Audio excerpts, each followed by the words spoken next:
first demotion since 1988. A giant of German football has fallen.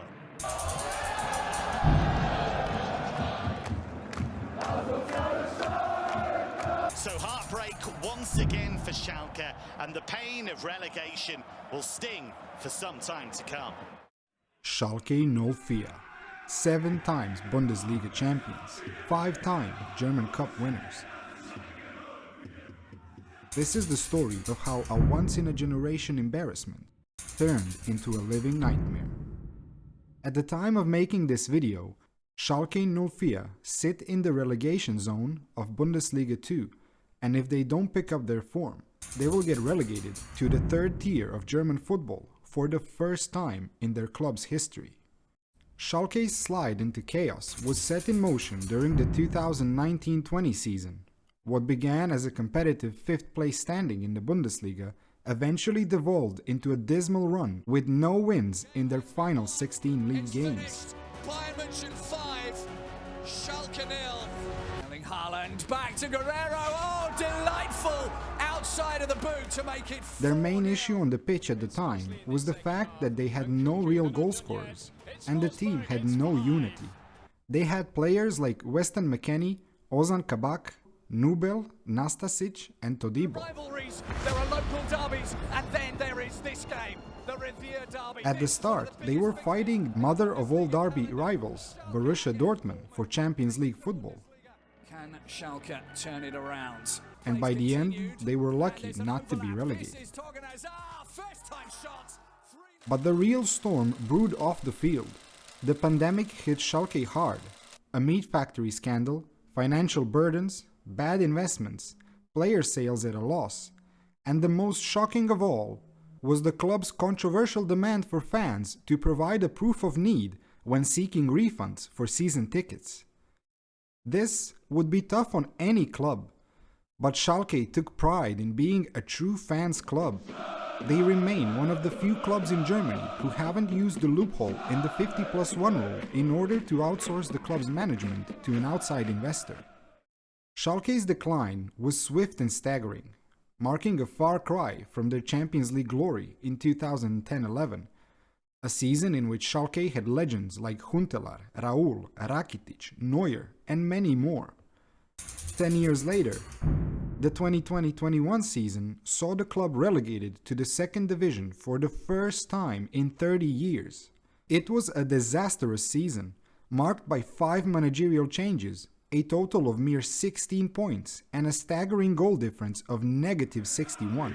For fans who hadn't witnessed relegation in 3 decades, it was a once-in-a-generation embarrassment. But little did they know, their troubles were only beginning.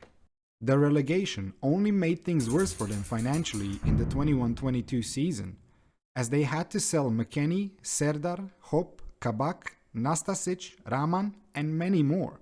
However, Schalke managed to secure promotion back to the Bundesliga after winning the 2nd division title.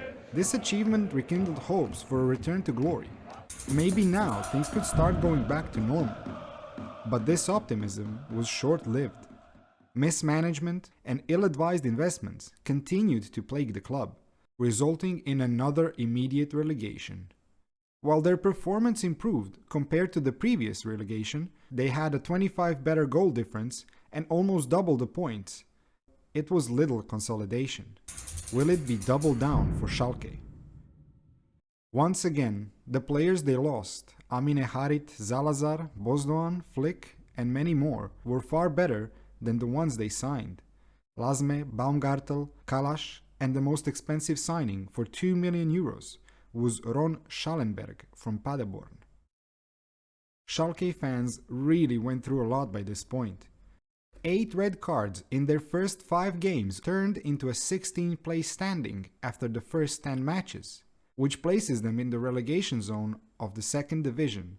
The club is now at a critical juncture, facing the daunting prospect of a double relegation.